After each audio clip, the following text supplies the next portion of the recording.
He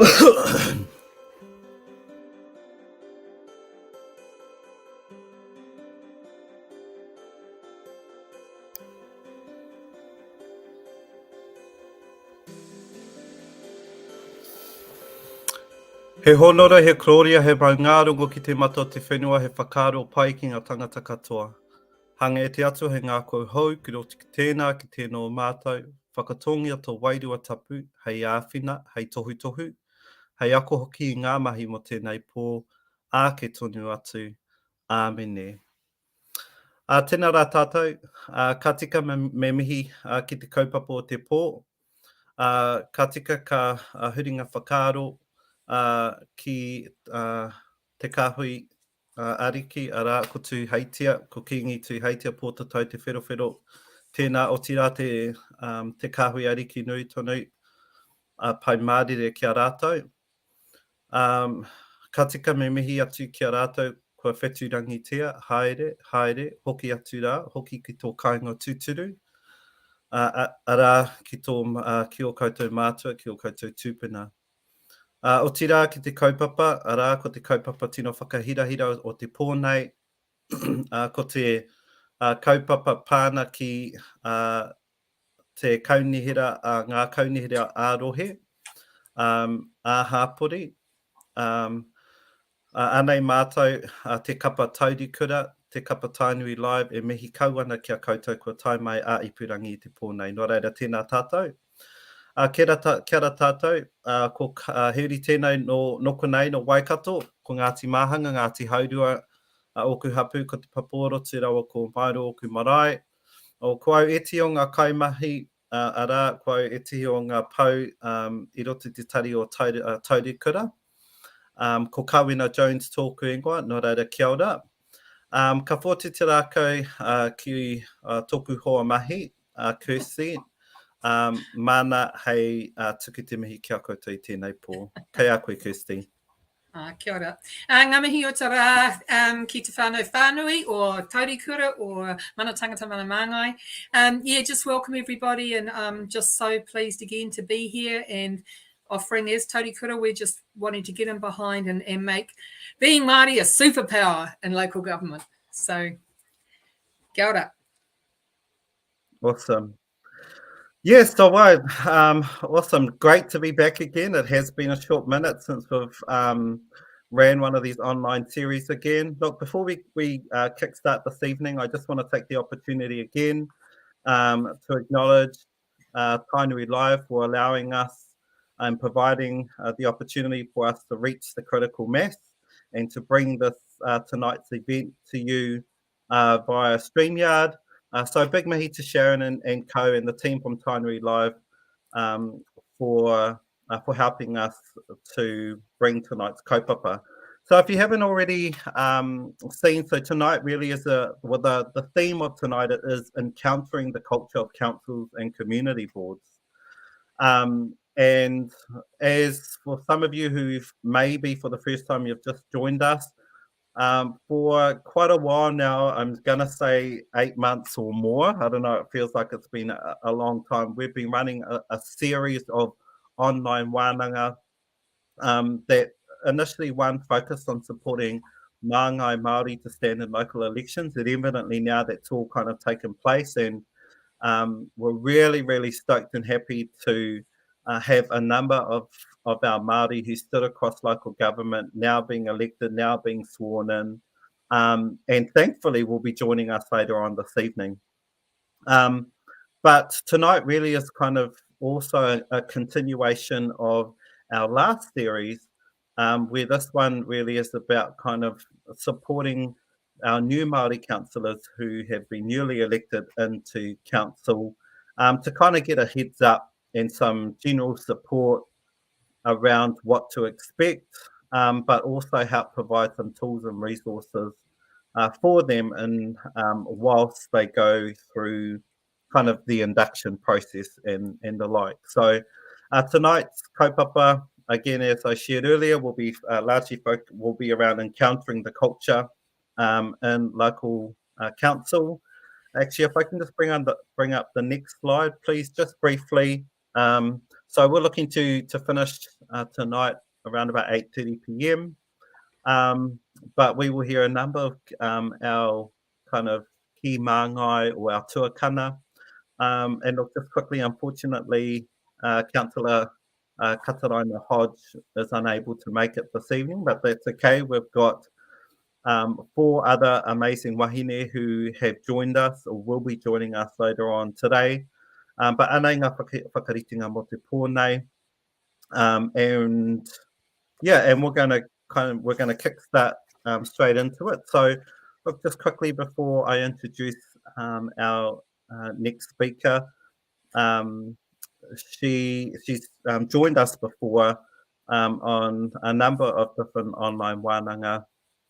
Currently is the chair of Te Mariota Rōpū Whakahaere, which is Benita Bigham, and we've had the awesome opportunity of both meeting and working alongside Benita on a number of different kaupapa, and it is my absolute pleasure and honour to introduce Benita to return back to this forum again. And so Benita's just going to share with us a little bit just quickly around her role in local government one, and then also just maybe a short little introduction about the role of Te Mariota Rōpū Whakahaere. Nō reira te mārei kura, kei a koe te wā, kia ora. Tēnā koe kawe. Tēnā rā tātou ko huhi mai nei I tēnei ahipō I runga I te kaupapa karanga o te kāhui kaunihira o Aotearoa, ārā ngā kaunihira o te motu. Nei rā hoki te mihi atu ki a koutou, tēnei uri o ngā ruahine me te atiawa iwi, ārā I raro I te maru tā tātou maunga tītohia a Taranaki. Tēnā rā koutou katoa. Tuku mihi hoki kia koutou o tainui waka, tainui tangata tēnā koutou. Ki te kahui aruki hoki, tēnā rā koutou katoa. Rātou te hunga mate, haere o te atu, tātou anō te hunga ora, tātou anō e ora ana, tihei mauri ora tātou katoa. Kia ora whānau, it's my honour and privilege to be back with this amazing team who bring you this awesome kaupapa and this awesome kōrero that really is an introduction into the world of local government, is an introduction into the beast that can be local government, but also an exciting space where we can really start to see our Māori voices and our whakaaro now coming to those tables of decision making where we haven't been, where we should have been for a long time, but we're just starting to be now. So I am the current chair by virtue of the fact that we haven't had elections yet, but I'm the current chair of Te Maruata, which is our national collective of Māori in local governance roles across the motu. And that is whether you are elected to a local council, either through a local board, a community board, or as a councillor at a district or city or regional council. But we also welcome into the whānui anyone who is appointed to a council in a decision-making role or an advisory role, all our whānau who sit on committees or advisory groups or advisory boards, etc., to any of your councils. If you're in a position to be at a table where you are giving advice, where you are giving information, where you are sharing your whakaaro and being a māngai for your people, then we consider you to be a part of Te Maruata. So no mai hara mai, whakatau mai koutou. It's really important that we're there as a national collective for our Māori voices in local government, because we've been so few over the years. I think 12 years ago when I started out in local government, we were maybe 5% of the elected membership. So way below where we were even in population stakes and almost off the radar in terms of where we wanted to be in influence. I understand before this election that we were sitting at around 15 to 17% of the elected membership. I don't quite know what the numbers are for this time around, but I do know, and I'm extremely proud of the fact that our candidates for our Māori wards across the motu outnumbered candidates for general wards across the motu. So the focus for this election really was on making sure that those Māori wards were well supported by quality candidates, and we did that, and our people shone in doing that. So the kōrero around the low voter numbers, etc., I think is not the issue. The issue is that we got our voices to the table, and the rest that we can work on those other important functions of local government as we go along. Engari, congratulations to you all. Congratulations to us all. There's lots of mahi to do. So Te Maruata has a rōpū whakahaere, as mentioned, and we are having our first hui on the 6th of December. I can't even remember what day that is off the top of my head, but the 6th of December in Pōneke, in Te Whanganui-a-Tara at Pipitea Marae. We will be holding our first rōpū whakahaere Te Maruata Whānui hui, where the rōpū whakahaere will be voted on that day. So hopefully, whānau, if you have been on our radar, or you have been on your council's radar, or if you're on our current Te Maruata mailing list, you should have received an email from me over the weekend inviting you to that hui. So all the details will be in that letter. But if not, please don't hesitate to be in touch, and we'll make sure that you are put on the mailing list and that you get that information as well. So we've had lots of feedback this week to that letter, lots of keen and excited people who are coming, which is just fantastic. Some of the partai have been around funding to get to the hui. Unfortunately, at this point in time, whānau, Te Maruata is not in a position to be able to help fund people to get to the hui, but we are able to offer the hui for free when you get to Pōneke. So everything that day will be taken care of. We will be reaching out. I will be personally reaching out to your mayors and chairs, wherever they are around the motu this week, with an individualised letter asking them to recognise the importance and the significance of your participation in this hui. And I will be putting a strong tono to them to invest in you as an elected or appointed member to be a part of our wider whānui gathering, especially those who are coming into the sector for the first time. So for the sake of a few $100s and sending people to Pōneke, they will get an uncountable benefit back to their councils for that small amount of investment. So koira tāku hui in Pōneke on the 6th of December. Those details are available also on the LGNZ website. But yeah, if you have any raru, please let me know, and we will do everything we can to make sure that your council supports you to get there. Whānau, we have a Facebook page, our Te Maruata Whānui. So if you look up Te Maruata, or if you are with sitting in a council along someone who's already a part of the Facebook page, please let them know that you want to join up, because we just, we don't have as many faces in there as we'd like, and sometimes it's a bit quiet, but other times it's an awesome place to be to get the information, but also just to reach out and know that there are dozens of others around the motu who feel and have the same dedication that we do to the mahi that we do. We also this year have been running online wānanga, which we intend to do again as soon as we get this December hui out of the way. And we're very lucky to have this wonderful team, Kawe and Kirsty, join us for that wānanga as well. And they run a lot of different kaupapa that make sure that we're reaching out and getting information out into our membership. Some of you hopefully will have been part of the Ākona program, which is currently being run out by LGNZ around the motu. It's the introductory program. If you haven't already, please make an effort to go. That's been totally revamped from how it used to be. So rather than being talked at how the old inductions used to run, these are far more interactive and really interesting, and make sure that you start with good networking opportunities. The other thing, whānau, is that before we get to Pōneke, I'll also be sending out another link to everybody asking you to complete our Te Āhuru Mōwai database information. So Te Āhuru Mōwai is a program that we launched this year as well, which will be an open database for our Te Maruata Whānui that is available for you to reach out into, to see who's out there in local government land, who has the skills and attributes from within our whānau that you think you may be able to benefit from. So tuakana taina kind of relationship, but not limited to just one person, because there's so much to know and so much to learn. So we want to make sure that you have all the information and as many mentors and advisors as you can in this space. So koira taku, just a bit of a ramble there, aroha mai Kirsty, but just wanting to get a good understanding of where Te Maruata sits in the local government New Zealand landscape. We are a subcommittee of National Council made up of representatives from across the motu and across the different sectors within LGNZ, and we look forward to seeing you in Pōneke on December the 6th. Kia ora. Rawe. Oh, am I back in now? Sorry, Sharon. Rawe Bonita, thank you so much.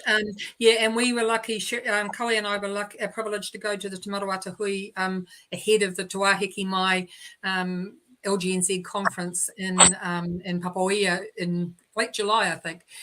Man, so exciting. The environment that you guys are going into in terms of the change of priorities and values and focus, and the Te Maruata Day was just brilliant. The energy in that room, the people. I think you said at the time you started around the kitchen table, and now there's a whole conference space basically for some wonderful people, hopefully some of whom are on here at the moment.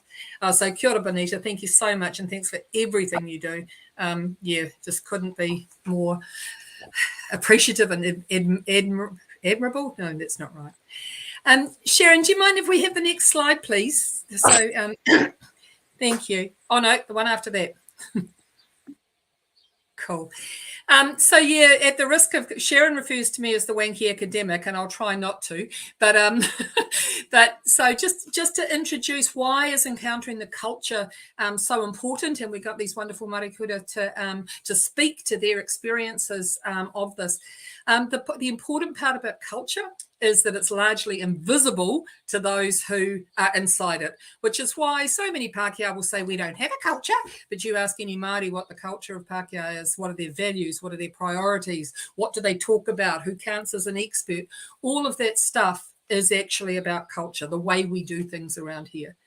And the thing that we've had, and Bonita alluded to it as well, of course, sadly, not to put too fine a point on it, we have had all the important living kaupapa for people. Why, whenua, whānau, waka, I said that, whānau. So we've got those 5 po that we've talked about everything you get when you walk outside your front door. Actually, local government and your council strongly influences. So whether you have papakainga, whether your kids can be employed in their own community, all of those things, the facilities and resources come out of the priorities and that councils make decisions on. And sadly, they've been, in our case in particular, a whole lot of old white men who have a whole lot of old white men priorities, and things like manaakitanga, things like kaitiakitanga, things like the taiao don't really register.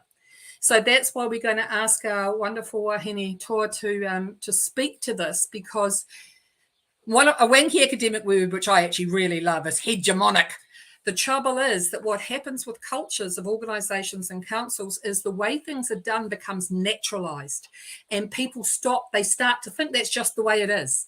Whereas now we have this amazing opportunity for you all to really change the culture of those spaces, bring in different lenses, bring in different priorities and values. Cultures also define, of course, the relationships of power. Who gets counted as an expert, who gets listened to, who gets heard, who gets ignored, what kinds of things go on the table. So all of these things really matter. We change the narratives, we change the outcomes.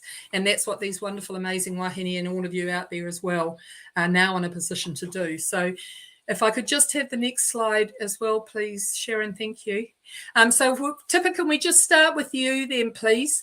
Feel free to be free range. I only put these briefs together so you're not starting with a blank slate, but you go for it. You're the experts. So, yeah, tohunga. So, Tipper, can you talk, please, to us about the dominant values and priorities of councils and community boards? Can't say much about community boards, sorry, Kirsty. I've only attended a couple, so I'd rather leave that to someone who comes from there, but I'd imagine it's not too dissimilar. and that there's been a set of priorities. Say you've arrived at council. There's a set of priorities formed by the last group. They put a plan against it, and we've had varying levels of conversation with different parts of the community to achieve that viewpoint. And our job as councillors, whichever council you sit on or community board, is to assure ourselves that what we're doing lines up what we promised in the plan to what we intend to deliver. Now, that sounds easy, but the how is normally where people become unstuck. The how and the who, perhaps. So we could arrive at the table, and it would be safe to assume that none of our communities, well, unless they're exceptional, your council, I mean, have been fully embraced in the engagement in those planning documents, for example. So these are all conversations that I encourage new councillors to have away from the table. I guess to understand from staff of council, democracy staff especially, whereabouts in the decision are you entering right now? Yeah. What information's been had before? How can you add to this decision-making framework? Because if anything, that I guess one of the values you should anticipate is until you entered the room, there has been no significant Māori governance input. Yeah. Safe to say they might list a few iwi people have spoken to. You could ask that too. What input have we had into the decision to date? Because if we've had no input, then how are we shaping what is a priority and what values is council holding if we haven't fed into those two? So just put those on there first. By that I mean we could adopt all the tangas, we could adopt a whole lot of partnership principles, but if what we're doing hasn't been tested by those, then those are just like a whakapaipai on the wall. They're a nice to have, but a not done thing. So every paper you'll receive as a councillor should be vetted by those values and priorities. It'll say, are there any legal, etc. ramifications to every decision you make? What you need to be satisfied of is the values that we operate with in Te Ao Māori, Kaitiakitanga, whichever ones are applicable to the mahi at hand. Has that lens been applied? And if it hasn't, then what's your responsibility as council for knowing what is that? So again, these are all before the decision type things that you can get support and assistance with. But a couple of things that would tell you, I guess, give you some hints. I see a lot of councils, and I really applaud them for having their swearing-ins, for example, on marae. Now, that is news because it's the first time that it's happened. I'm hoping that everywhere it happened, council laws were fully involved in the how, when, and who that process would happen, because kaupapa Māori things, we have, I guess, all the purview over how well that's done for us. But it's a simple thing, being asked to do the karakia, because karakia is something we can all uphold. Being asked to cover everybody like that all the time, I think it could be a responsibility for the whole council. Some other values and priorities. There's this thing called having your view, and there's this other thing of it being offensive. So keeping everybody in quite a safe space, because over this triennium, people are going to have views about all the things that Kirsty and them have identified, whether co-governance is just a costly waste of money, the cost of doing co-governance and working with whānau hapu and iwi, something called unfunded mandates all over the place, which is work with iwi, and no amount of retraining the treaty will get people who have been in the sector maybe 30 or 40 years to understand how silent and patient we have been on the outside.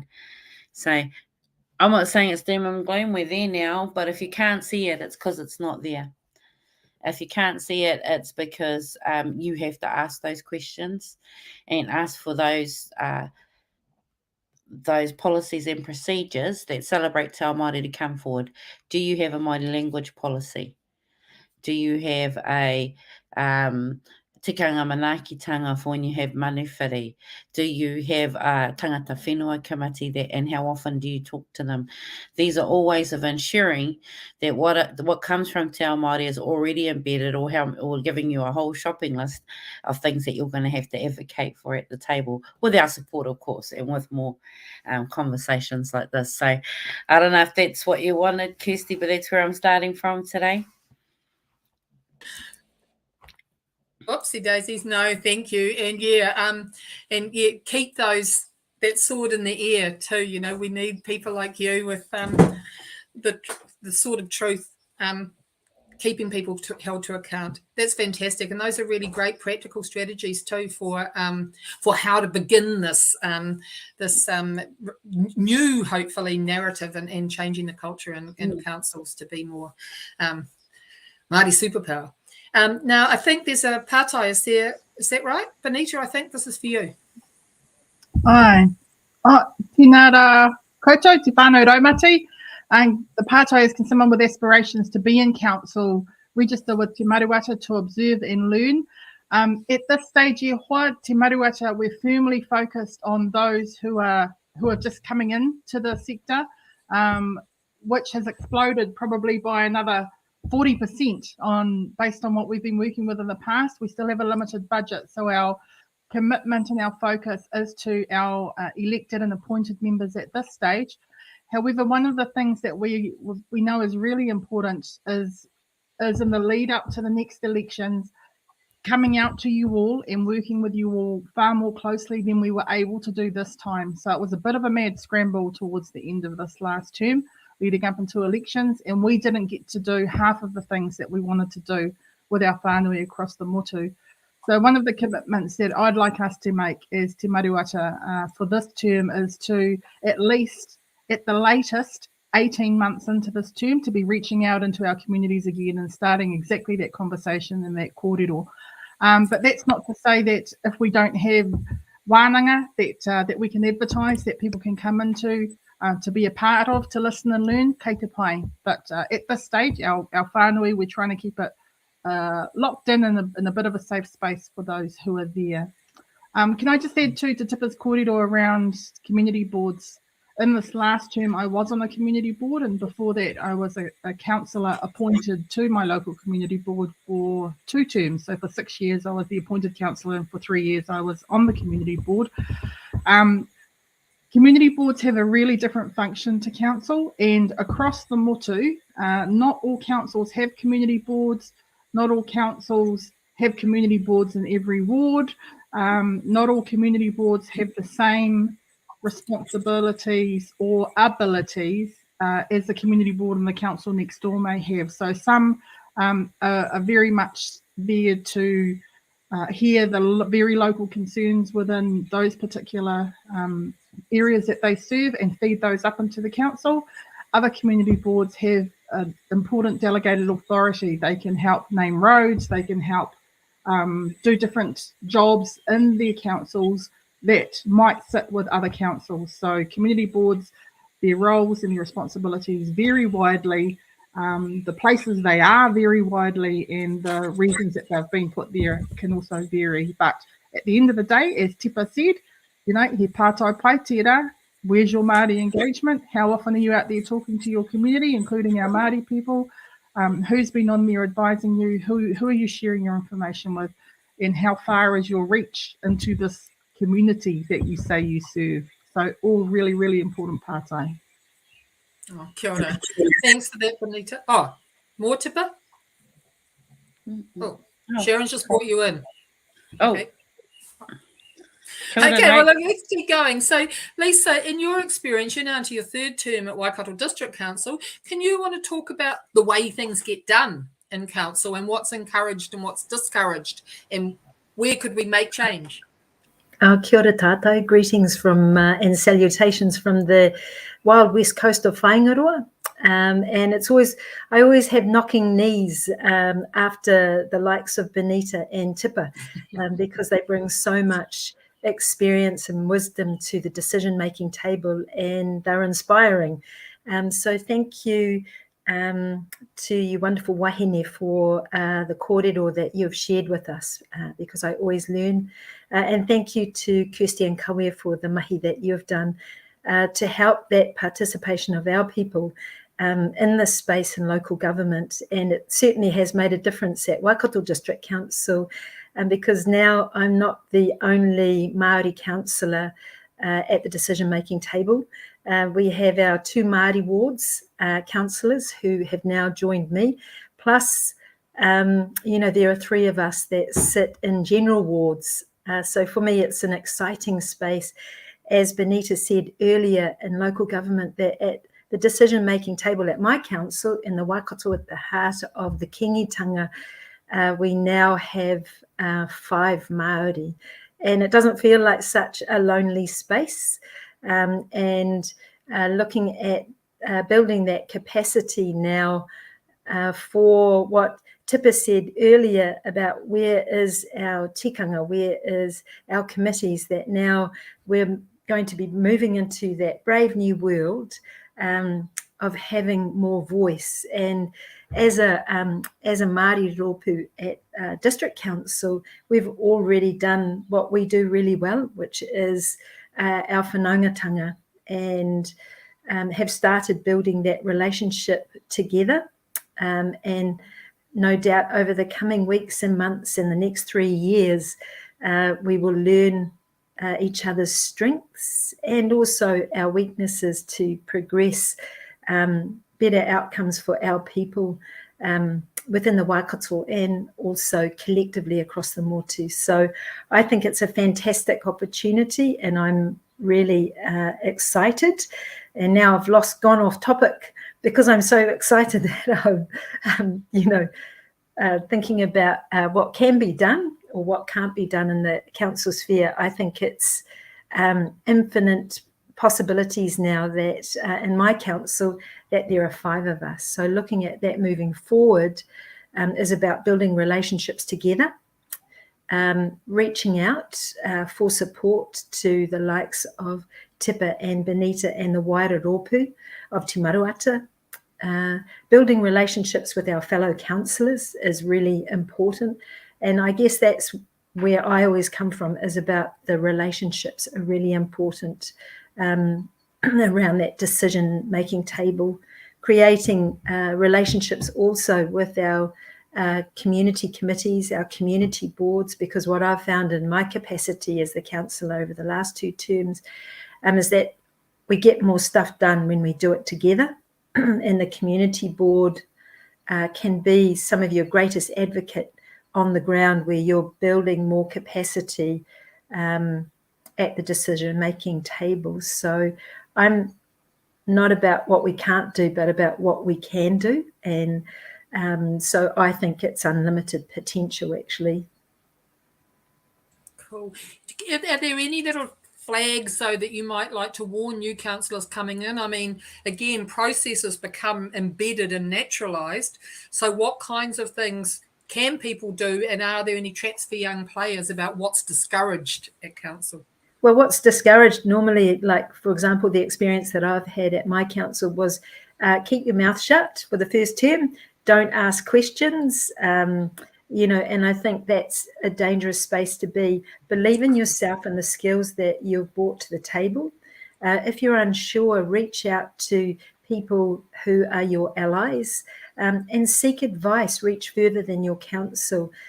We're really lucky to have experienced councillors at the table, Benita and Tipper, for example, and there are many others. So utilise that, and don't be afraid to ask the questions, and build that capacity by reaching out. Kia ora. Thanks, Lisa. Now, Kawi's in as well. Who have we got now? I think we're up to Benita. Sharon's trying to make sure we've got lots of variety. So, but Benita, can you talk to us, please, in your beautiful, elegant, eloquent way about how being Māori is a superpower in local government and how to use that superpower? Tautoko ngā kōrero, Lisa. And she's right. I think our Māori superpower is our ability to build relationships.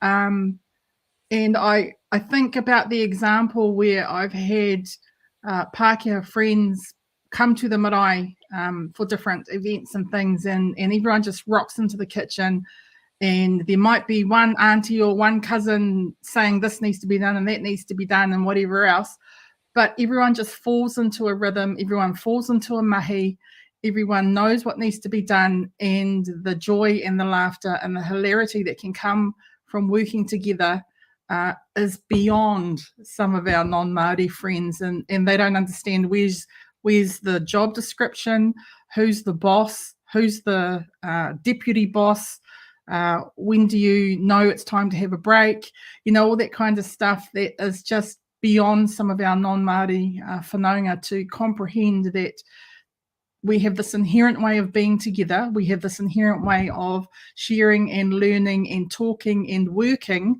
that we bring to the table in the decision making, and that our whakaaro isn't just about ourselves, it isn't just about our whānau and our community, our whānau and our street, it's about our community as a whole, it's about what we do for everybody, it's making sure that if I'm having a kai, that my cousin sitting next to me has got a kai, that their tamariki are looked after as well. If I'm taking my tamariki to the rugby game, who's picking up those kids. So the fact that we have a collective vision and a collective whakaaro, I think is our superpower and our ability to build relationships. We can have an argument with our cousin at the kitchen sink and decide to go over there and I'm going to peel spuds and not talk to you for the next whole day of the hui because you brassed me off. But then coming together when you've got to mop the floors or clean the toilets, I think that's our superpower. Relationship building, maintaining those relationships, looking for compromise and making sure that we're all looked after. Oh, fantastic. Thanks, Benita. And when the moment you talked about the raru reminded me of Tony, who sadly has got COVID and is feeling really rough. But she talks about always having mana enhancing conversations, and that's a superpower I've observed, from the outside about Māori as well, is that whatever you do, you don't trample on someone else's mana. And I think that's huge. Oh, whoops. Now we've got... Is this for, I think this pārtai might be for you too, Benita. How do you manage various pōtai you wear as Māori? While we are 5 at our tepu, we all wear multiple pōtai, and in my case, coming from a small Māori community where I'm the spokesperson for many kaupapa to the media, etc. So how do we manage those so-called conflicts of interest? It's really funny, in Te Ao Pākehā, there's this thing called nepotism, but in Te Ao Māori, we call it whanaungatanga. And for me, the conflict comes down to, am I benefiting from this conversation personally? Am I benefiting from this relationship, from this arrangement, from this agreement? Or is what I'm doing happening on behalf of my wider community, my whānau, my whānui? So interesting that you should say that, though. When I first started out in local government back in the dark ages, 2010 or 11 or whatever it was, I was told at my council, and one of my whanaunga was also voted on at that time, we were both told that we couldn't be members of the committee that heard RMA hearings, that did RMA hearings at that time, because we were Māori, and we were automatically conflicted with any hearings that might come to the table. So we thought that was really interesting, and we challenged that whakaaro in saying, well, that would make then every farmer who sits at the decision-making table just as conflicted with anybody that comes in that's got anything to do with farming, or anybody from this township's automatically conflicted because they've got something to do with that township. So being able to push back on that kind of crap was really important to us, and actually made us more determined and more effective in our role. So managing those pōtai, it's being very clear about, when I'm speaking on this kaupapa, this is my whakaaro, or if you've been given the mandate to speak on others, speak for others on their behalf, then be very clear about saying that too. But we know that the media will always say, oh, this is that person who is speaking at this, but she's also this, and this, and this. We have no control over the labels they put on us, as long as we're very clear about the capacity in which we're speaking, who we're speaking for at the time, and what our intended outcome is of having that kōrero, especially with the media. So kia kaha, great pārtai. Kia ora, Benita, too, and you're so right about the media. And again, we have those naturalised narratives, those stereotypes, everything. I've just found out that Jenna Lynch's husband is David Seymour's chief advisor, so that explains a lot. Anyway, I know I'm just getting so frustrated, man, you know, and anyway, never mind. Candy, welcome. Thank you so much for stepping in. Can we just ask, you know, you've had all that experience on community boards, but you've also with the Māori Health Authority. Can you just talk, please, you know, about how do you make it work for Māori and councils and community boards?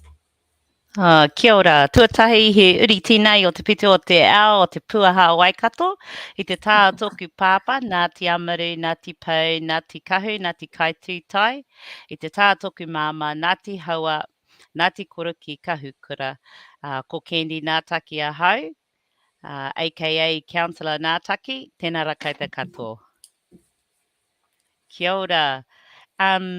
So it's really good because I can talk about being on a community board, which I had been. Now, this has been in the making for six years now. I've tried. So my first time I had a go was unsuccessful, but I didn't give up. 3 years later, I tried again and I got onto the community board, Onewhero Toko Community Board, which I was very proud to be a part of. And someone did say to me, if you want to get on council as a councillor first, perhaps try the community board. And they weren't wrong. So I enjoyed my time there.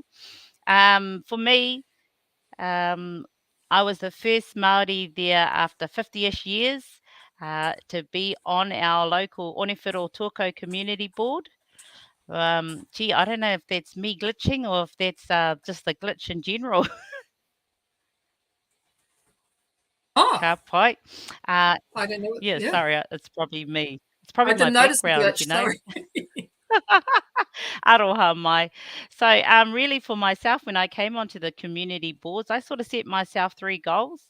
Part and parcel of that though, first when I was sworn in, I had announced it, but I also brought my true self to the swearing in. I brought my whānau, you know, it was all about myself, but also was about my whānau, assisting me on the journey. They came in, they were proud, and it was the first time actually, the mayor at the time, Alan, had said, gee, if we knew we were going to get all these people, we would have had, you know, we would have had a little bit of a bigger room because there was about 40-ish so people that came. I was very proud to have my whānau there with me. So I set the scene for myself straight away, straight off the mark. I entered the community board and I asked straight away what our Māori strategy was for our community, and we didn't have one at the time. So I put myself to work, and I started engaging with our community, talking with them, talking with our kaumātua and our kuia about what they think we should be or where we should be heading. Engagement for myself was priority because actually not a lot of people knew about the Onewhero Toko Community Board. So another goal of mine was to inform, and educate. So those were my 3 goals. And I enjoyed my time. We did a lot of mahi. We did a lot of things with our rangatahi. You know, we made our biggest asset here in Toko, which is the Toko swimming pools, available at a subsidy rate, which our children really enjoyed. Now I'm on council. First year, it only took me 6 years, everybody, so it is possible. 3 weeks in now, and heaps of new learnings. We've got our first official meeting tomorrow at council, and I'm looking forward to it. Just listening to everyone having a kōrero and my fellow colleague there, Lisa Thompson, and what our 5 Māori wahine have to bring to the Waikato District Council is going to be exciting. So, yes, that's me about councils and specifically community boards because that's where I've been for the last 3 years. And just new learnings for me on the council. It's quite intense. Yeah, all these new kupu you have to listen and understand. And then I just, you know, reading my standing orders and our agenda. I think it was like our whole agenda was like 168 pages. And I was like, oh gosh, okay. So yeah, just taking it all in really. That's me. You're just You on. know, You're just how does it affect me? What can I do about it? Oh, I can't remember the third one. Tipper can come in and remind me of that. Oh, fantastic, Candy, and you'll be such an asset. I'm so pleased that you're on. I'm so looking forward to these next 3 years. So just to finish off this part of it is, you know, the changing culture of councils, which is fantastic. I just think this little sort of whakatauaki, if you like, of Penny Halse's it says it all, really, and I think that's why I put it in, obviously. We need to rethink how local government facilitates democracy and not just delivers it. That's a subtle but critical change. Whoop, whoop. Okay, so now is a little bit of a break, and thank you to all our wonderful marikura for your kōrero. We'll have a little video clip now of our other favourite person, Moko Tupania, and how he's changing the culture now that he's Mayor of the Far North District Council.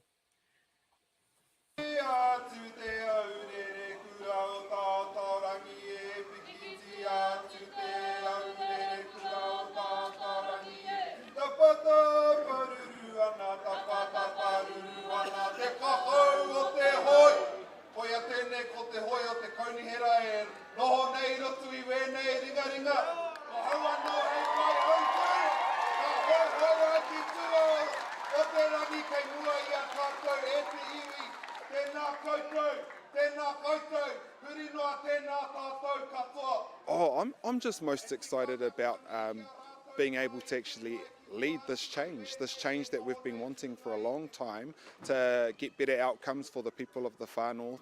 And now that I'm in this position of leadership as the new Mayor of the Far North, I get to actually action that, and I think that's a really exciting and beautiful thing.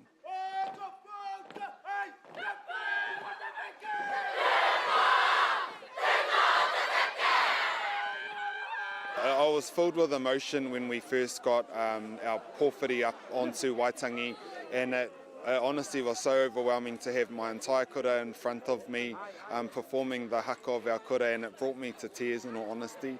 I rongo katoa ia hau i ngā aroha te iwi i ahau e tuana ki moi te aroaro o taku kura. I rātou haka mai ana ki ahau ka heke ngā raumatai i woku kamo i te ātāhua o taua wā.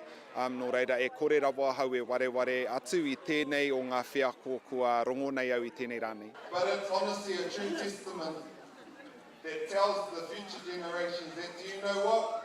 You can have your picture everywhere. Do you know what? You can be a councillor one day. Do you know what?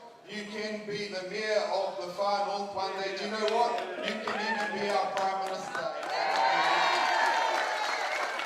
Oh, and that's what's so funny about it is that I actually didn't want this job. I didn't want to be the next Mayor of the Far North. But on Matariki weekend this year, we had a wānanga as a whānau to say, what are we going to do? Are we going to run for council again? Is it time to step aside? And it came back strong and clear that I definitely had something that I could offer to our district, so that's why I decided to do the run.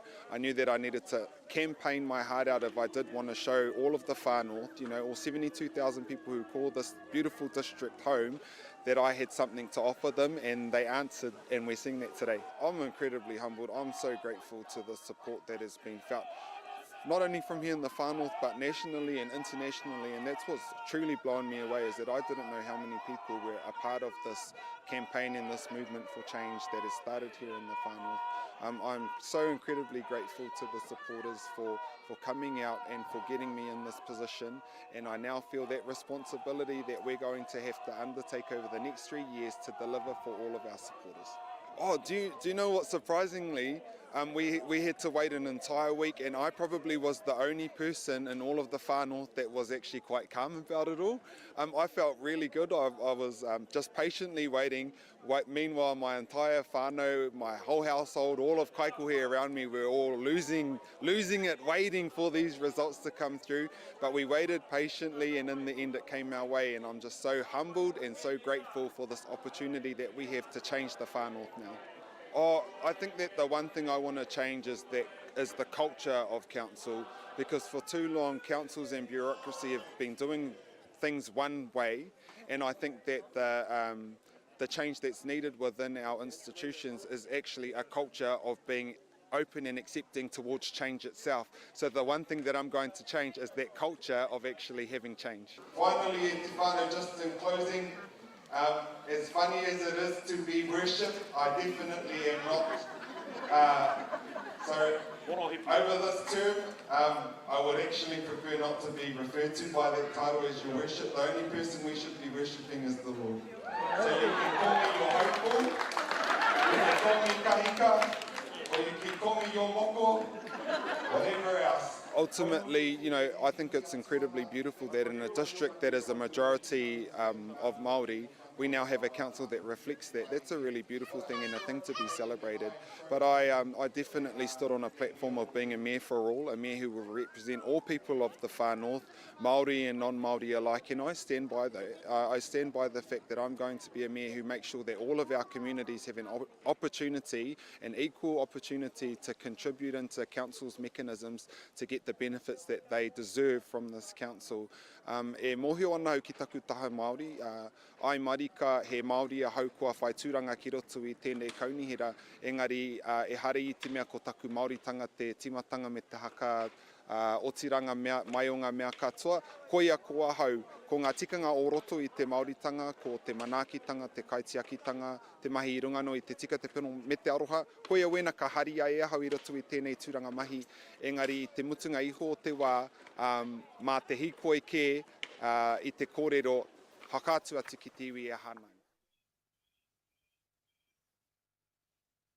Wow. Well, mi haroro atu. Ka tika me mihi atiki tō mātou tū ngāne. A moko nau I ihi ki tēnā o ngā taumata I roto I te kaunihira. Nō reira tēnei te tuku mihi atu ki a koe e te parata, e te tū ngāne.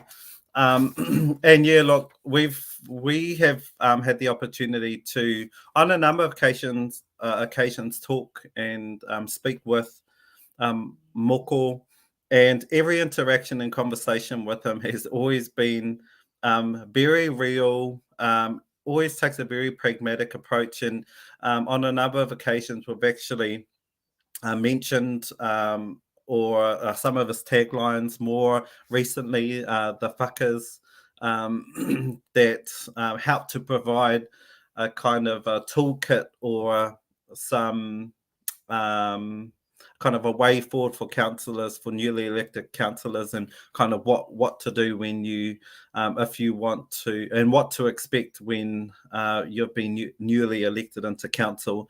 But yeah, we're just so proud of Moko, and actually a really good example of someone who, whether he knew it or not, actually ran quite a concise, strategic campaign, really did kind of ticked all the right boxes, done a number of different things to bring about the right support around him, and we just saw the mobilization of his community and the wider community to get in behind him and support him. And so we're just super duper proud of the fact that Moko is now the mayor.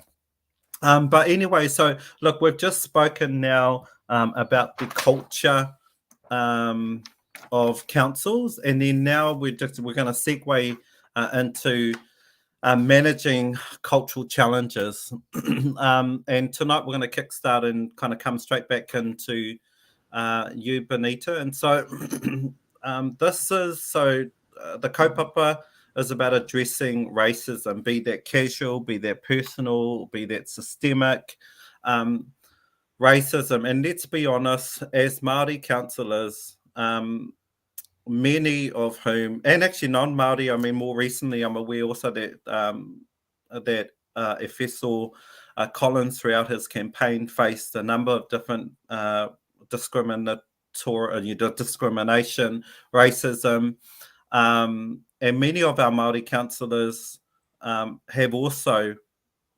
experienced that, not only throughout their campaign, but also once they've been elected by their fellow councillors and or the machine itself. And so I wanted to just get your whakaaro, or certainly some of your insights around when councillors do come in to the belly of the beast, and they get elected, and they come into what might be some of the expectations around this particular subject, and then how do we address some of that?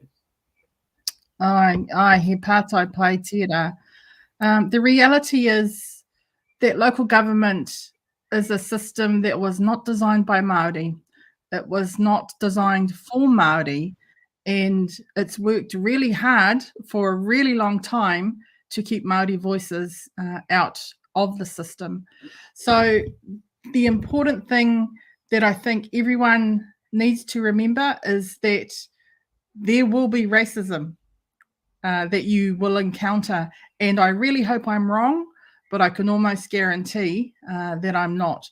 So there may be someone on your council who harbours really strong opinions and isn't afraid to express those opinions. I think for me, one of the lessons I learned very early on was that despite the ignorance, despite the rhetoric, and despite how painful that racism was, how I responded was what mattered. So while the stuff was going to be hideous, and racism's always hideous, it's our response that really sets the tone for moving forward. I used to cry in the chamber when I came across those sorts of things, or the blatant, if not outright racism, the blatant lack of understanding or lack of manaakitanga, or lack of even wanting to sit through a pōhiri process without having it translated. All those subtle and not so subtle pokes of a knife, you know, the whole death by 1,000 cuts. I learned very early that if I was going to make a difference, and if I was going to stand my ground, and if I was going to be effective, I had to find some way of rising above that. And it's really hard. So I made sure that I had people around me who I could go and offload to, who I could get some reflection from, who I could ask advice from. But also there were times where I had to figure out, do I respond to this immediately? Do I put a squash on this in the council chamber? Do I challenge that kōrero? Or is this something that I need to go and have a quiet word with that person about later on, to say how it affected me and ask for change in their behaviour? So it's really hard, and it's can be a fraught place to be. But then there are other times where the racism is so blatant and so overt and so ugly that you can not call it out, and you cannot do nothing about it. So it's really comes down to, how do you want to be remembered out of this experience? What your reaction needs to be to effect the change that you're looking for? How many cuts can you take before you feel like you're going to bleed out? And just reaching out to others around you who you trust and who you know will have good kōrero to feed your soul again, because it can be a very soul-destroying place if you let it be. I guess just my closing kōrero there around racism, kawe, is that in my observation of the changes in the sector in the last 10 years at least, is that there may be fewer racists, but the ones that are there may be louder. So it may sound like there's heaps of them and they're saying a whole lot of horrible stuff, but actually they are becoming the minority. There are far more tangata tiriti who are there backing us up and making sure that we're okay in hui, and that if a kōrero needs to come out, sometimes I was really gratified it got to the point in my council where my pāhia mates were saying stuff that I didn't need to say. So that makes a big difference. So yeah, just take care of yourself, nourish your soul, do what you need to do, know that it will happen, and decide how you want to be remembered and what outcome you want from that experience. Koira. Tēnā koe, Benita. Thank you so much. And you are so right. It is really in all how we respond, and, you know, possibly how we react. But I draw also from many of Tippa's gems that she has shared with us on previous series is that, you know, they can never take away or give you mana. And so that's one thing that has really kind of stuck with me throughout this, because too often that probably is the experience of many of you who sit in those seats, that often you find yourselves in positions of being attacked, whether that be subtle, whether it be overt, as you said, whether it be the actual machinery or the policy itself that seeks to limit the voice of Māori and Indigenous people in local council. But thank God above that, in the case of this year anyway, that we've seen a massive surge of Māori who have put their hands up, and now have seen a huge increase of Māori. And so now we're really kind of reaching more so actually when I look at here in our own district council. So, you know, we almost make up half of our council now in Māori. And so for me, it just gives me so much confidence to know that we have just the numbers alone, pure numbers alone, of key advocates to push back on that rhetoric and that narrative. So, so thank you very much for that, Benita.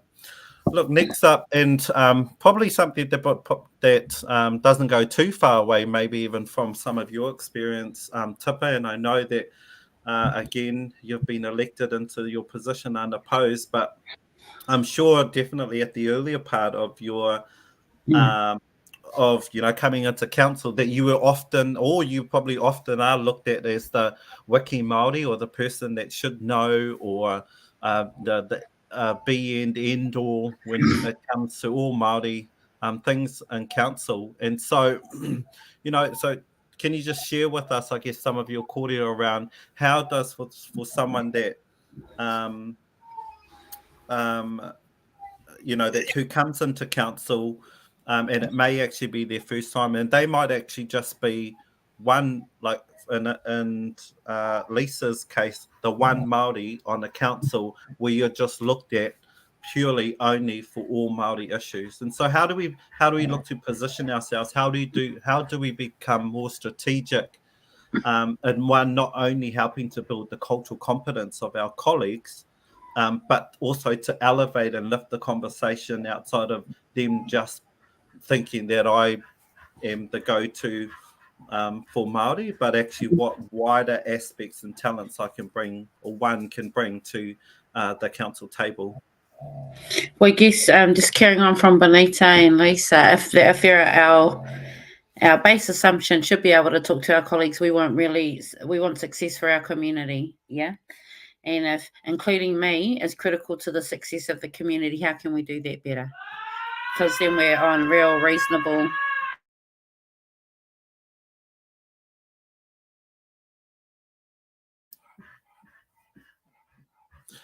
Okay, actually, what we'll do is we'll go to the next one. Actually, let's bring you into this, Lisa. So establishing Māori, we've got here establishing Māori caucus. So I'm not going to, we've used Māori caucus, but actually I'm aware that some of the work you've been doing, Lisa and Candy, so as I mentioned earlier, we've been really fortunate in this sense, in this election, where we have 5 Māori on local council in the Waikato District Council. And so do you both actually just want to share a little bit around how has it that you councillors, actually you wahine, because you're all wahine Māori, how is it that you guys have come about to establish like a really core group of Māori to either champion or be a voice for Māori communities or mana whenua, iwi? You know, how did you guys go about formulating that? Was it just a natural progression, or were you quite strategic around coming together? I think, kia ora, Koe, I think it was, for us, was just a natural progression, is for us to get together and kōrero. We did it straight away, really. We said, should we go for a cup of tea? And we did, down at the local cafe there. and we just started nutting some things out amongst ourselves. It was actually quite exciting. It's quite exciting because one, for the first time, and like Lisa has said, she was the first and only, actually the only Māori in Waikato District Council at the time, and now there's 5 of us. So for many of us that actually we are the pōtai, we're so used to being the only Māori in those spaces. Now between us, there's 5. So being able to support each other has been the priority. Coming together prior to hui to have discussions about what's going to come up on the agenda and how we think we might look to work together. And definitely a push about our other colleagues and actually taking them on the journey with us. So it's not about us and them, but it's actually, and our colleagues have been awesome. They are wanting to learn how we do things as Māori. And a prime example, on our swearing in night at Ngaruawahia, we had a massive swearing in with our whānau. We had karanga, we had waiata, we had the mihi, tuatahi first, and just the amount of whānau that turned up. Really, a lot of them have not been exposed to that. And that sort of kaupapa, we want to build the way we build effective, authentic relationships with our iwi. This should be the practice that our council and our members, we need to adopt this. This is what it should look like for ourselves. It's just natural for us. And if anything, I just love being a part of our group. And it is just because it's wahine, it doesn't make a difference, but that's just a bonus, another superpower there for us. Awesome. Thank you, Candy. And look, actually, it'd be really good to get your perspective also, Lisa, first around how has your experience been going from one Māori, the only Māori on council, to now having, 4 other friends. Four other friends. There's 5 of you, right? Yeah. Yes, now having four other Māori friends, and also I like to acknowledge some of our other tauiwi allies who also sit on council that have been very supportive around wanting to see more Māori outcomes in local government. So firstly, how has the experience been for you? And then secondly, around what was the process, or how did you guys go about kind of really establishing this kind of core little group in what has been little as 3 weeks now? Yeah, kia ora kawe, and kia ora to Candy and her kōrero. She couldn't have summed it up better. It's such a change in council. It's hard to actually express it in words, because I didn't actually realise how lonely a space it was for the last 2 terms until I've got colleagues that immediately we have done the whanaungatanga. And in fact, I was watching with anticipation the election results, and as they sort of come in, reaching out through Facebook and Messenger and that to my colleagues, the other Māori wahine that now sit at council. And it's just wonderful, actually, because like I said before, you don't know what don't have until you have what can be. And to have 4 other Māori women that we can speak together. And as Candy said, we met on the morning of our inauguration, actually at Hop and Stop in Taupiri, where it was just like meeting whānau. Some of us hadn't actually met each other, and it felt so natural. And since that time, in that shortest space of time, in 3 weeks, we've come together on Facebook. We've also met again yesterday, where we're proactively strategizing, I guess, and learning about each other, our strengths, and what is it that we want out of this term, and how we can work on that. So it's an incredible opportunity and time. And I think that I messaged Candy before to say her kōrero was fantastic, but also, we're going to get a lot done. And as Candy said as well, our fellow councillors really desire to work with us. And they had mentioned about how our group has made them feel really welcome in this space. And in fact, Candy's fellow councillor Vern in the north at our induction for LGNZ about a week ago said he didn't realise actually how much he didn't know about tikanga and Māori, and that he's excited about learning in that space. And I know that most of our fellow councillors are on that journey with us, and they actually see us leading that kōrero and that space. So watch Waikato District Council flourish is what I'm thinking, and being led by a strong Māori woman in the heart of the kingitanga. Awesome. And I think that I just want to echo what you're saying, and it only really emphasizes and highlights the benefit and the advantage of what it means for Māori to be a part of local government.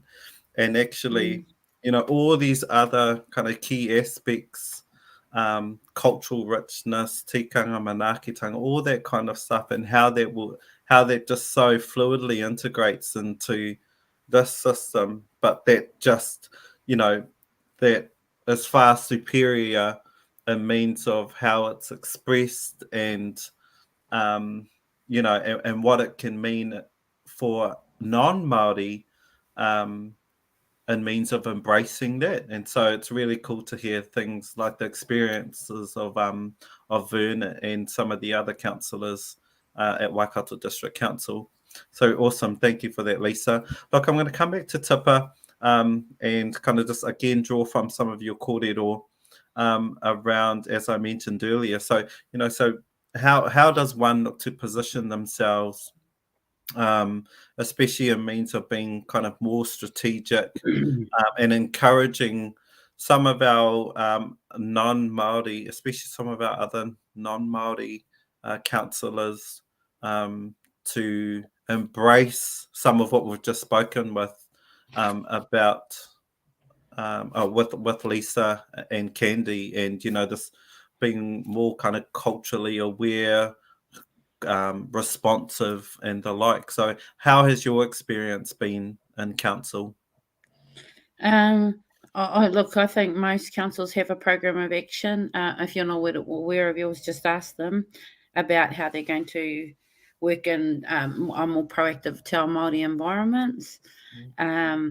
But the how they're going to do that will need a lot of help from Māori councillors and the expertise they take to the table. I think in terms of our colleagues, they come with whatever generational triggers they come with when it talking about treaty, inclusion, participation, microaggression, racism. And so you need to find a safe way within your council to have those conversations.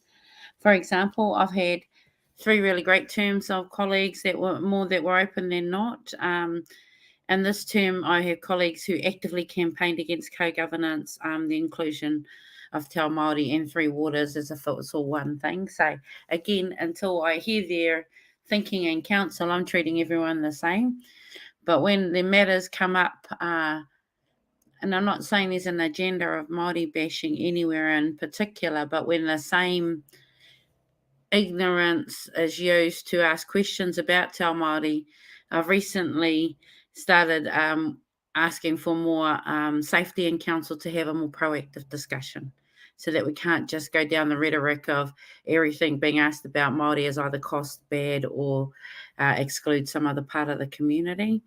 So my council will have to quickly put some tikanga up around how we have safe treaty-based conversations, because it's not my job or any other Māori member's job to educate a whole community bias. It is the job of council to provide enough training and then enough safety through the way that those matters are chaired to individual councillors that they don't feel they have to particularly defend a whole viewpoint of a whole people, because again, we're not holding councillors say, constituency councillors to the whole bar for their community. So safety, it's going to be a term where we're all going to be learning things. So we're going to have to contribute to really good practices. Last term, we didn't have a very good dialogue with my council about racism. Gisborne did, so I borrowed everything to do with their stuff. So this whole network of Māori who are working positively towards something can help too.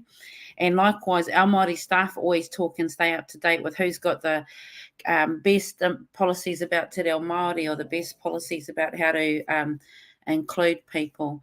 For our council, if you've got a Kawe Kōrero, it's an app you can download from Play Store. That's how we're educating Māori councillors about pōwhiri and friendly community. It's a friendly community tikanga page, so those you can teach yourself. A lot of people are embarrassed about not what they don't know when they find out they don't know, and they want to come and share it all with you, and then again receive some kind of support to negotiate, I guess, what they're experiencing.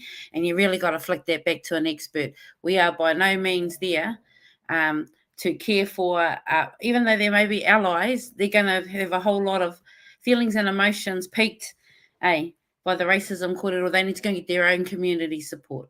Yeah, because we got to look after all the Māoris in the room. Save our good energy for that, I say. So. Kia ora.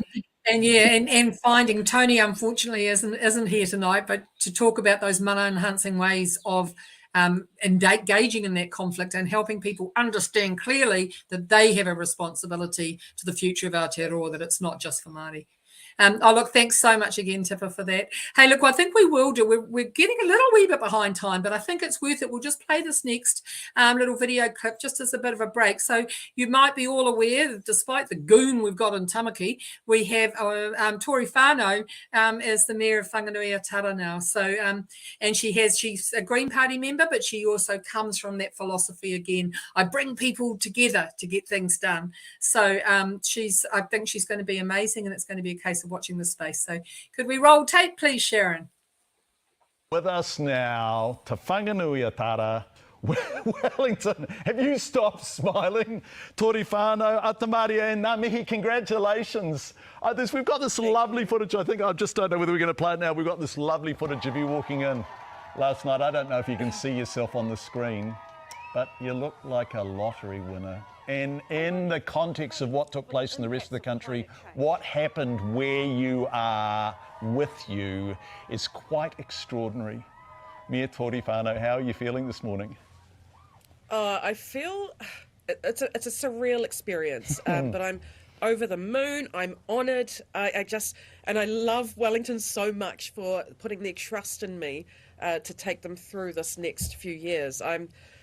There's really no way to explain this. I'm just completely over the moon. I've got the numbers. I mean, you know, Paul Eagle came fourth, and I know you are about aspiration, about being positive, about looking forward and what you can do. But what does this tell us about received politics? What does this tell us about the status quo? What does this tell us about order? When your disorder got more votes than Andy Foster and Ray Chung combined. I mean, you got more votes than 2 and 3 combined. Yes. I think that what this means is, you know, with huge respect to Paul, with huge respect to Andy, Andy did a phenomenal job. He really did. But what people want is that they're ready for change. They're ready for that new type of leadership, and they're ready for kind of like a disruptor, a game changer, and it makes me really excited. And that's why I'm so stoked, and I'm proud of Wellington for voting that in. I was looking at you last night, your speech, and people were euphoric, and you talked about a climate resilient city. And given how much of Wellington is on the coast, right, then this is really important. That looks after its most vulnerable. We can look to the future, a future where our tamariki can think about owning a home, better solutions for our whānau sleeping rough in our streets, more homes, climate resilience. I mean, everyone watching will be nodding and thinking, go Mayor Whānau. But hell, that is a lot for a local government to achieve, isn't it? Can you do that stuff? It is. Absolutely, and I know it was sort of used against me that I came from the Green Party, but people were like, oh, we don't want another Green mayor, but actually, now is the time for a Green mayor because we're in a climate crisis, and Wellington obviously agreed with that. I'm very close with the Minister of Climate Change, so that will ensure that our council is actually using the best solutions possible to build a climate resilient city. And a lot of that's going to be done through public transport and housing, high density housing. And I'm excited. We've been given a mandate to be able to do this. I'm so excited. I could tell. I'm looking at your council too, and there's some newbies there. So there's some Green councillors. Tell me about, so you've got support on the council. Have you got the numbers to do the kind of meaningful, transformative work you want to do? Yeah, so I'm going to treat every councillor exactly the same. The Green councillors, they're not my mates, actually. I'm their leader, so I'm going to be treating everyone with respect. I want to know, every councillor, you have a mandate too, you have constituents. What is it that you want? How does that feed into the vision for Wellington? It's actually going to be fine. So, yes, I'm one vote, but I feel like I can really influence this council and our staff to create a better city. Because at the end of the day, every councillor there wants a better city. That's why they're running. We're going to talk to Tanya Tapsell, and we've seen emergency housing in Rotorua such an issue. But I know that you talked about it, in fact you talked about it repeatedly last night, rough sleeping whānau, homelessness. These are big picture problems that require an effort of will and action from central government.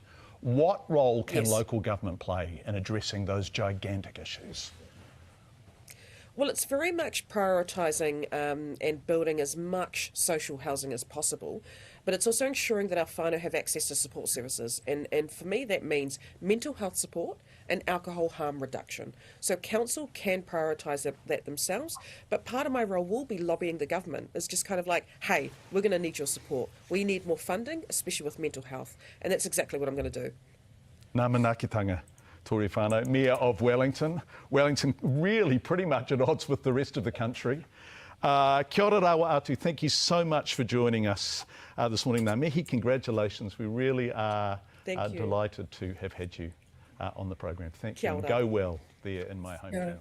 Oh, whoops. Of course she can't see me, can she? Okay, kia ora, welcome back. I know we are running a little bit beyond time, but by the nature of the comments, people are actually really tuning into your kōrero. So thank you for hanging in there. So now then we're looking at transformational change, what becomes possible now that you're all in these roles.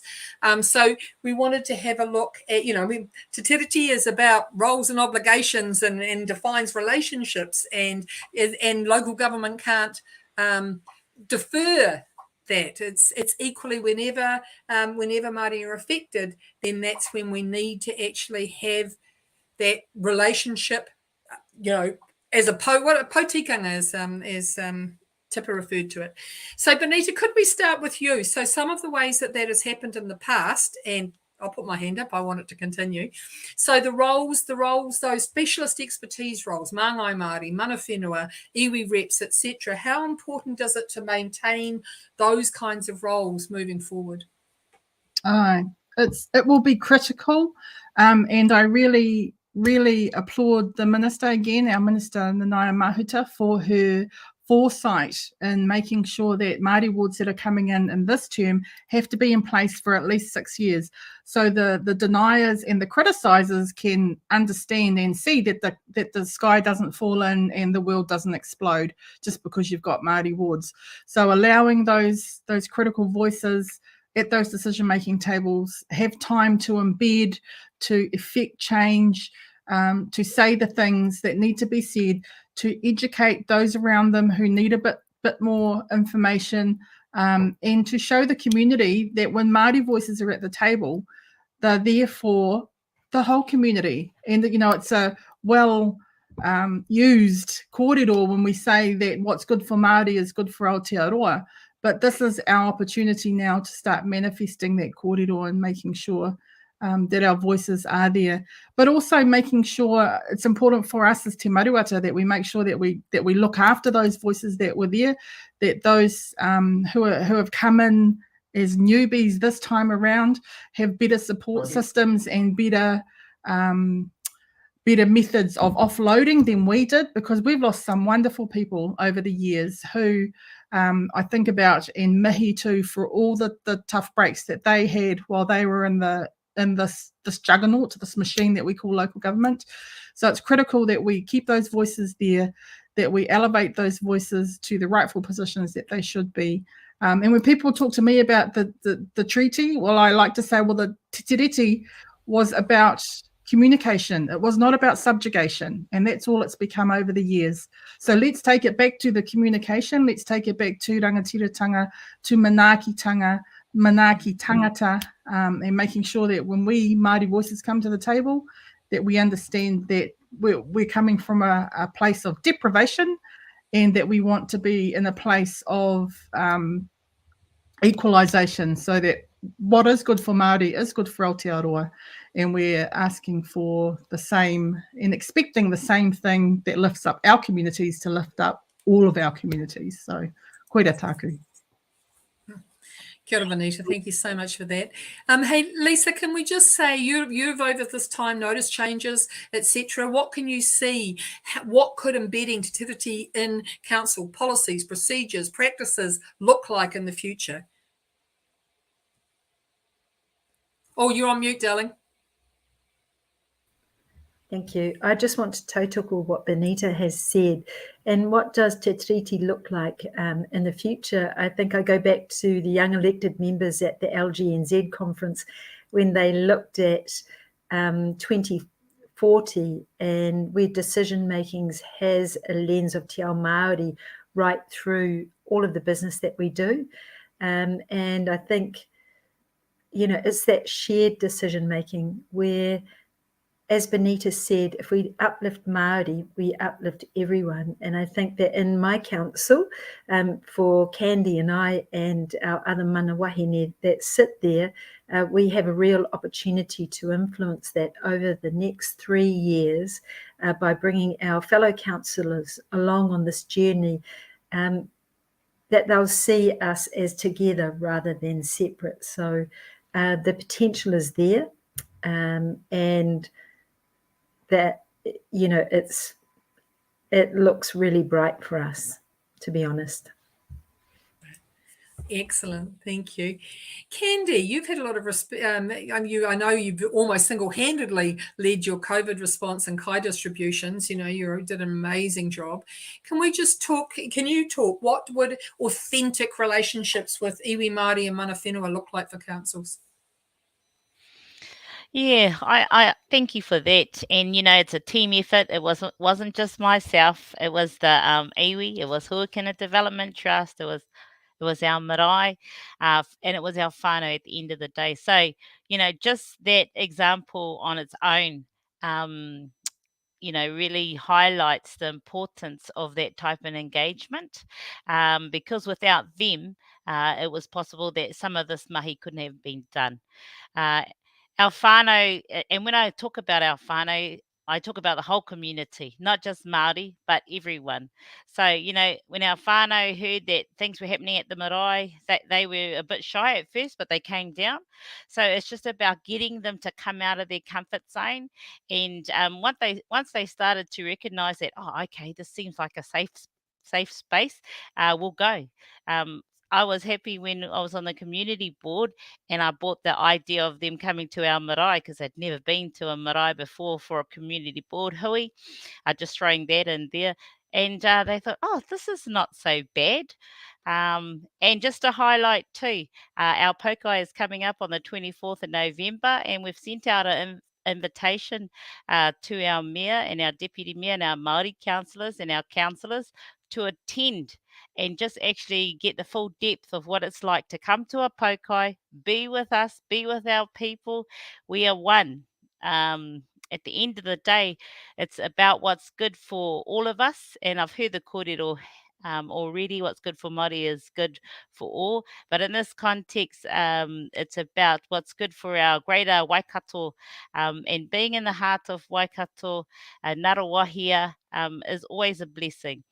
I always make sure when I'm thinking about making decisions or having some whakaaro, I always think about my tupuna and how hard they worked to be able to support us here today, even though they're not here.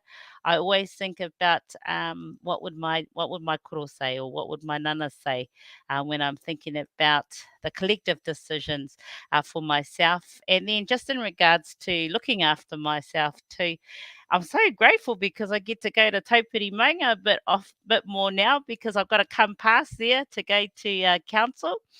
So all of that, and I go to the hour as well, just to keep myself safe and karakia. So yeah, I think I answered the question that just popped up there actually. Kia ora. I was just going to say, Maro, I think that answered your question as well, didn't it? And finally, for our wonderful Tipper, could you talk to us a bit, please, Tipper, about the importance of co-governance, joint management, and similar arrangements in local government, and what do we do to keep that waka moving? Basically, generally co-governance agreements come from treaty settlements. So council's only job is they're obligated to give effect to, but how well they do that, how well they give expression to it, really is the measure of the council. Do the joint management, do the iwi that hold that joint management agreement or mana whakahono agreement, feel that they're in the right conversation with council. So it's still early days on those things. I know we've got the Waikato River agreements, and there's some 10 years in, but I think you could ask any river iwi, are those agreements optimised with all their councils? There's still some learning embedded there that we could do. Again, and this is all related to river. One thing co-governance could do better is a full council to do all the education processes in community, that so that iwi don't have to carry that load and the responsibility. So you'll get a whole lot of new people at the table saying, well, why are we even in co-governance? Then they have to be given a workshop about te ture whaimana, etc., and talked in, read into their responsibilities. But that's the bare minimum. The more is what we can do through relationships, as my colleagues have already talked about. But again, if it's a formal co-governance arrangement, you don't have to prove it. It's done by legislation. But your colleagues will need to be trained in, so that we can start at the same, in the same conversation with iwi in a good and, I guess, considered way. Yeah. So, kia ora, Kirsty. Ka pai.